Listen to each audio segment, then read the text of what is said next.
देश के गृह मंत्री अमित शाह, शरद पवार और प्रफुल्ल पटेल की मीटिंग होती है अहमदाबाद में, और वो भी एक प्राइवेट उद्योगपति के फार्म हाउस पर।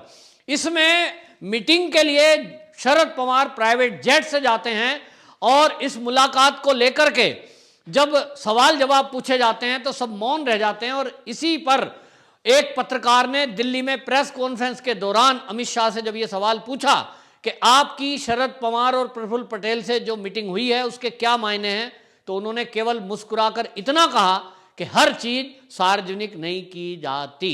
अब इसका मतलब क्या है कि अमित शाह केवल गुजरात जाते हैं, अहमदाबाद जाते हैं और मीटिंग करके आते हैं, वो भी शरद पवार और प्रफुल्ल पटेल थे। आखिरकार क्या होने वाला है? तो आपको ध्यान होगा जब महाराष्ट्र में चुनाव संपन्न हुए थे और उस समय सरकार बनाने की कवायद चली थी, तब भी इस तरह से मीटिंगों का दौर चला था।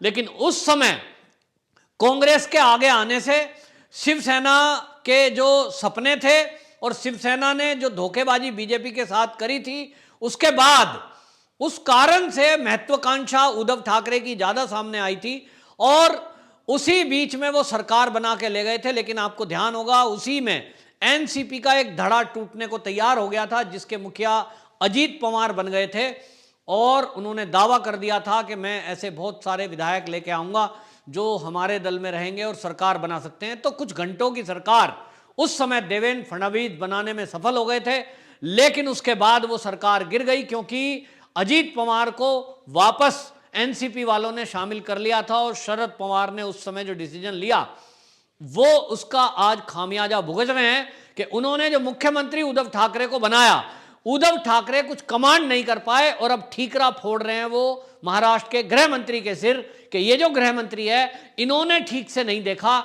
इन्होंने पुलिस को ठीक से नहीं टैग किया, इनके मातहत काम करने वाले जो कर्मचारी हैं वो सचिन वजह, उद्धव ठाकरे और पूरी शिवसेना अब सचिन वजह के ऊपर ठीकरा फोड़ रही है और वो ये कह रहे हैं कि इसके लिए गृह मंत्री अनिल देशमुख जिम्मेदार हैं। उनको देखना चाहिए था कि कोई व्यक्ति को आप कितनी बड़ी पावर दे रहे हो। आपने 16 साल सस्पेंड व्यक्ति को पावर क्यों दी? अब शिवसेना अपना पल्ला झाड़ रही है और शिवसेना ये समझ रही है कि शुरुआत में जब सवाल उठे थे कि जो सचिन वजह है वो आदमी तो शिवसेना का है, उसकी भर्ती में हाथ तो शिवसेना का है। अब या तो अनिल देशमुख ये खुलासा करें कि ये जो नियुक्ति हुई है सचिन वजह की, ये एनसीपी के लीडर के कहने से हुई है। लेकिन इसी बीच बयानबाजी आती है संजय राउत की, और संजय राउत बयानबाजी करते हैं, कभी कांग्रेस के लीडरशिप पर सवाल उठाते हैं, कभी वो यूपीए पे सवाल उठाते हैं। यूपीए को लकवाग्रस्त कहने का मतलब यह है कि यूपीए असल में यूपीए का हिस्सा है एनसीपी, यूपीए का हिस्सा है कांग्रेस और अन्य जो दल, उनका बेइज्जती और उनका अपमान करना। लगातार वो सवाल उठा रहे हैं और ये तो कह रहे हैं कि एनसीपी के शरद पवार को उसका अध्यक्ष बना दो, लेकिन इस कहने से कांग्रेस नाराज हुए हैं क्योंकि सवाल उठे हैं कांग्रेस आला कमान यानी सोनिया गांधी पर, और इसके तहत बयानबाजी चली रही थी। तो उन्होंने एनसीपी के नेता गृह मंत्री अनिल देशमुख को भी नहीं छेड़ा और उसमें कह दिया कि भाई एक्सीडेंट ये गृह मंत्री बने हैं, जिसको लेकर काफी फजीयत महाविकास आघाड़ी की हो रही है कि आपस में इन नेताओं में भी एकता नहीं है, कोई कुछ बयान देता है, कोई कुछ बयान देता है। इन बयानों के बीच ये तय हो चुका है कि एनआईए अब जिस तरफ बढ़ रही है, जो अभी सारे एविडेंस मीठी नदी से बरामद हुए हैं, अब इसके बाद जो हार्ड डिस्क बरामद हुई है, जो लैपटॉप बरामद हुआ है, जो सीडीआर बरामद हुई है, सीपीयू बरामद हुए हैं 2-2, ये क्यों फेंके गए थे नदी में? क्योंकि इनके अंदर वो राज दफन है कि किन किन लोगों को कितने पैसे दिए गए, किस डिपार्टमेंट से कितने पैसे आते थे, सचिन वजह कहां कहां पैसे पहुंचाते थे, ये सारे राज सचिन वजह के इन जो इक्विपमेंट है इसके अंदर दर्ज हैं। अब जब राज खुलेगा तो 100 करोड़ से कहीं बात और आगे तक जाएगी, और 100 करोड़ का जो डिवाइडेशन है, जब इनके राज खुलेंगे तो ऐसा नहीं हो सकता कि महाविकास आघाड़ी का कोई दल इससे अछूता रह जाए। ऐसा नहीं हो सकता कि 100 करोड़ रुपए उगाही हो रहा हो, पुलिस डिपार्टमेंट उगाही शहर से कर रहा हो, शहर का कोई भी होटल, कोई भी पब, कोई भी मटका बार, कोई भी डांस बार ना छोड़ी गई हो, तो ऐसा नहीं हो सकता कि कोई डांस बार या कोई मटका या कोई लॉटरी चलाने वाला अवैध धंधे वाला वो कांग्रेस से संपर्क में ना हो, वो शिवसेना से संपर्क में ना हो। जरूर वो बोलते होंगे अपने अपने नेताओं को। कांग्रेसी जहां जहां एमएलए हैं उनको भी पता होगा कि हमारे एरिया से कोई पुलिस वाला उगाही करके ले जा रहा है। कोई ना कोई लोग तो किसी ना किसी पार्टी से जुड़े रहते हैं। पता सबको है, हिस्सा सबको मिलता था, फंसे हुए सब हैं। और इसलिए अब इस पोजीशन में सारा दरमदार गृह मंत्रालय पर है और गृह मंत्रालय में इस समय केंद्र में जो कमान है वो है अमित शाह के पास। और इसलिए ये जो मीटिंग है इसके दो मायने हैं। एक तो जो प्रफुल्ल पटेल और ये शरद पवार मिले हैं, ये इसलिए मिले हों कि भाई हमें बख्श देना। अब हमें बख्श देना मतलब अगर एनआईए या कोई जांच टीम जो केंद्र के अधीन आती है, चाहे वो ईडी हो चाहे वो सीबीआई हो, कल को अगर केस दर्ज करती है पूछताछ के लिए, किसी भी नेता को बुलाएगी तो उसका तो कैरियर खत्म। अब एनसीपी इस मामले में माहिर है और जैसा कहा जाता है शरद पवार को कि वो पुराने घाघ हैं राजनीति के पुराने, उनको कोई भीष्म पितामह कहता है, लेकिन भीष्म पिता से तुलना करनी उनकी ठीक नहीं मैं समझता, क्योंकि भीष्म पितामह तो एक आजन्म ब्रह्मचारी और बहुत देवतुल्य व्यक्ति थे। यहां ये कई बार ऐसा देखा गया है कि टेररिज्म के नाम पर जब ब्लास्ट मुंबई में हुए थे उस समय इनका क्या रोल था और किस तरह से ये हिंदू आतंकवाद शब्द गढ़ने वालों के साथ खड़े थे। तो भीष्म पिता तो नहीं है, लेकिन हाँ राजनीति में पुराने हैं, सीनियर हैं, इन्हें बचना आता है, पैंतरे आते हैं किस तरह से अपनी जान बचाई जा सकती है, किस तरह से बदनामी बचाई जा सकती है।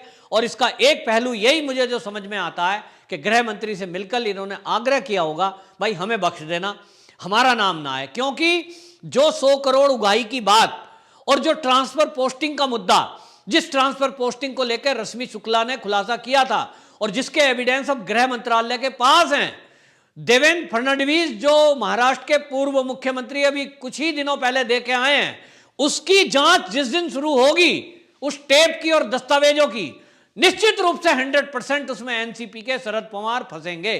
क्योंकि ये सबूत और किसी ने नहीं, देवेंद्र फडणवीस ने मीडिया के सामने खुलेआम रखे थे। अब ऐसे में शरद पवार कभी भी ये नहीं चाहेंगे कि जिंदगी के आखिरी पलों में, आखिरी समय में उनकी राजनीति खराब हो और उनको जेल जाना पड़े। और इसलिए उन्होंने मुलाकात का मन बनाया होगा। अब मुलाकात अगर अमित शाह करेंगे तो वो ऐसा तो है नहीं कि कुछ पैसे के बल पे 10, 20, 100 करोड़ रुपए लेकर अपना बदनामी खुद की करेंगे, क्योंकि वो इस कल्चर के आदमी नहीं है। देश के गृह मंत्री हैं, उनकी अपनी एक क्रेडिबिलिटी है। और इसलिए ये मामला तो हो नहीं सकता। तो दूसरा मामला क्या हो सकता है, तो वो सब समझ में आता है। और दूसरा मामला यही है कि भाई हम समर्थन वापस ले लेते हैं, सरकार गिर जाएगी, आगे जब चुनाव होगा जब देखेंगे। वरना ऐसा भी हो सकता है कि ये शरद पवार ने ये तक कह दिया हो गृह मंत्री को, अमित शाह जी को, कि आप सरकार बनाएं, हम आपको बाहर से समर्थन दे देंगे।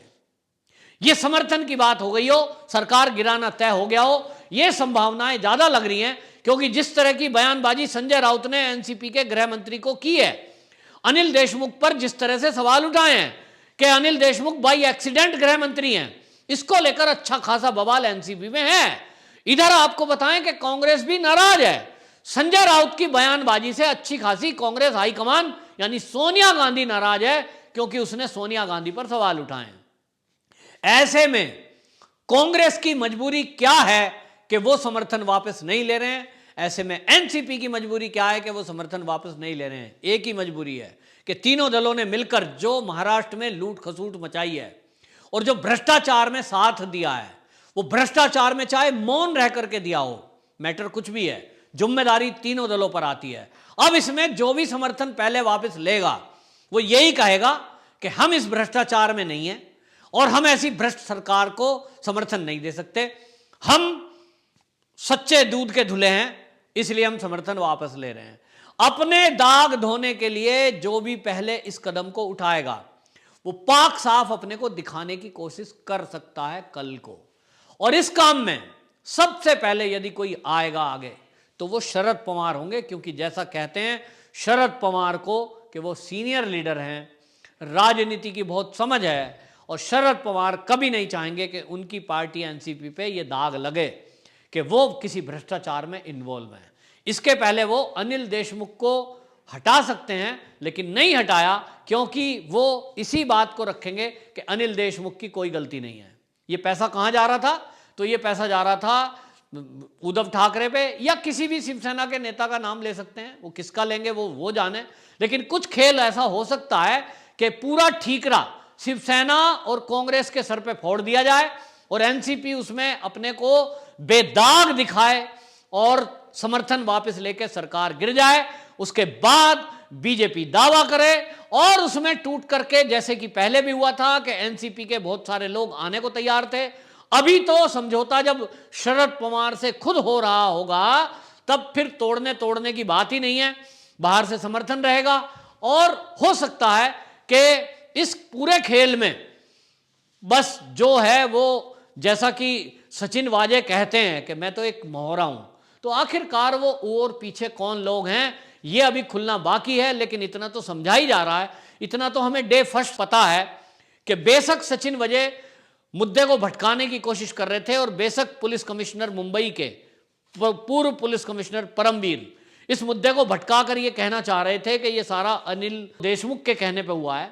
लेकिन इतनी तो समझ हमें भी है कि प्रदेश का मुख्यमंत्री, उसकी नाक के नीचे उसके मंत्रालय में क्या चल रहा है, क्योंकि ऐसे जितने भी होटल वाले हैं मुंबई में, जितने भी बार चलाने वाले हैं, ऐसा नहीं हो सकता कि उसमें किसी की पहुंच शिवसेना के उद्धव ठाकरे तक ना हो। और पब और डिस्क में तो आदित्य ठाकरे अक्सर जाते देखे गए हैं, तो उन तक पहुंचना हो, उनको जरूर बताया होगा लोगों ने कि हमसे पैसे वसूले जा रहे हैं, और उन्होंने जरूर शिकायत की होगी। तो फिर यह हो ही नहीं सकता कि उनकी इन्वॉल्वमेंट ना हो। ऐसे में वो केवल एक व्यक्ति पर ठीकरा फोड़कर इस मामले को दफन करना चाहते हैं, और वो एक व्यक्ति है अनिल देशमुख।